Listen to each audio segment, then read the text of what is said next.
Now, Melinda, my first question to you is this one. Why is it so important to you and your foundation to be part of this fund and to make this investment in gender equality? Why now? We have seen amazing progress for women over the last 25 years, but the pandemic has really set so much of that back. And so I think this fund is a transformational way to touch, it has a goal of touching 100 million people in the global South so that we institute the right laws, policies, the right things in the health system, make sure girls get educated. I think this fund is a way to do that as a group to really change the world. I completely agree with you, Melinda. It's about systems change. It's about dismantling those things that hold women and girls back.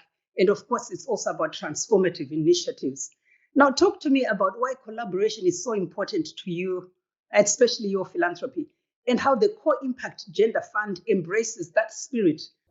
Well, I don't think any one institution or one person has all the answers by any means. And in fact, I think we're going to need different solutions around the world.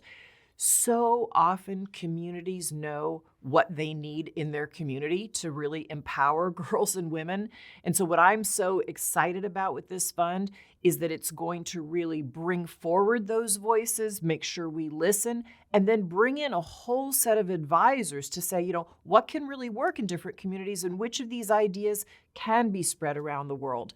I think we do our best work when we're in collaboration with one another. I have the same question to you, Tsitsi. I mean, you've got your Delta Philanthropies and you've been all about collaboration over time. What have you seen? What makes you excited about collaboration?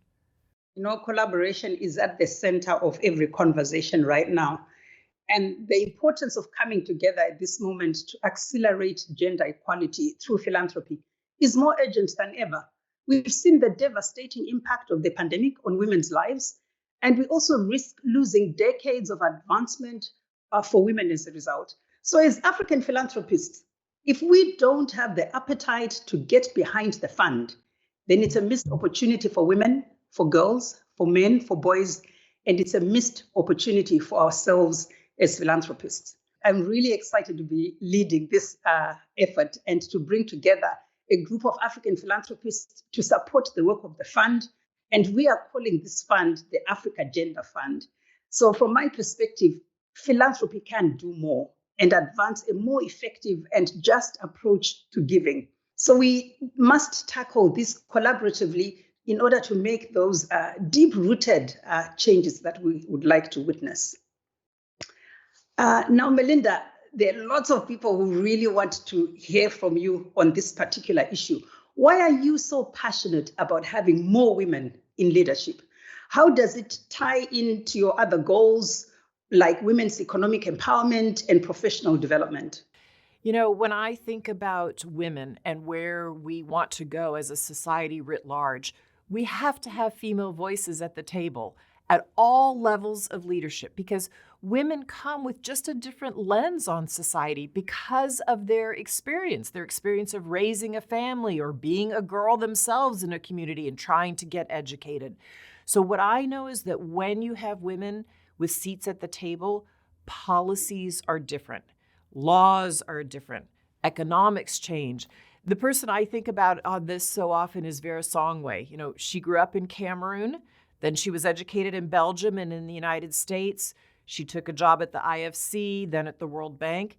Then, when it was time for the UN Commission to have an economic council for Africa, she was named to the head of that in 2017.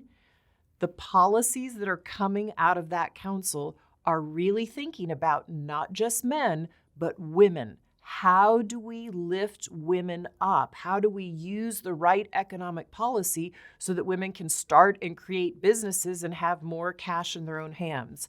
I'm a great admirer of Vera's, and you couldn't have picked a better example of a leader. Take us into the next decade, Melinda. Imagine we are sitting in these chairs in 2030.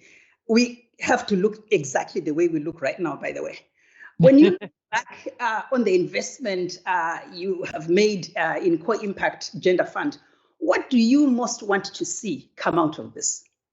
I want to see dozens and dozens of Vera Songways.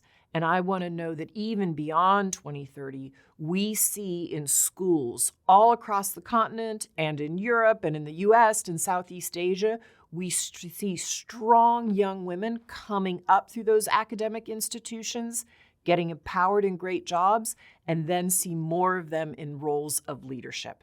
When we do that with this fund, we are going to change society. Now, Melinda, can I tell you something about what I see in 2030? Please.